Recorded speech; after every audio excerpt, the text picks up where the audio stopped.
دادا جان میخواستم سوال تیم من قطع شوهرم اویلوی در مسئله هستیم نماز جماعت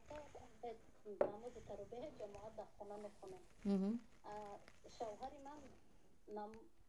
سوره های قرآن را از تاجیکی از یاد کرده میخونه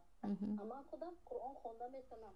آیا به من درست است که از خطای وی ایستاده نماز اگر دانید که شوهرتان خطا تلفظ میکنن در اینجا تنها بخوانید.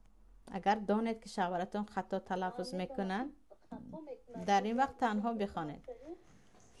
جان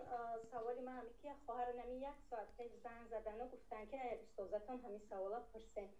خواهر ما نو کودک کدگیان ششم فرزند شونه بعدی همین فرزند شونه کردن یک بار به نماز شدیان همون خیلی دیگه نشده همین روز دکتر رفتن که یک ماه حامله داره از سلامتیش خوب نیست این خواهر من اکیجا همه منزنه که همین نو برسی بیرون همین ششم حاملگیشته برآمدگیه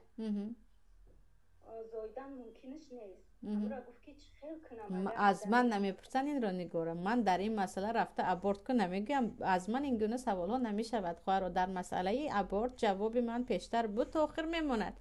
خواهر از این چیز ترسم باید که پیشگیری میکردن از حاملگی اکنون که حامله شدن چه خیل کنمش نیست تولد میکنی نوف بیرون برآمدن این علامتی مرگ نیست راست اذیت میکشن عذاب میکشن اما من اصلا نمیگم که نه این میتوانند کودک معده داشتن بیمار بودن نمیگم جواب معلوم است تولد کن صحت و سلامت است به سلامتی شو مادامی که پیشگیری نکردی و این یک رزق الله است که آدم باید بگیرد به خرسندی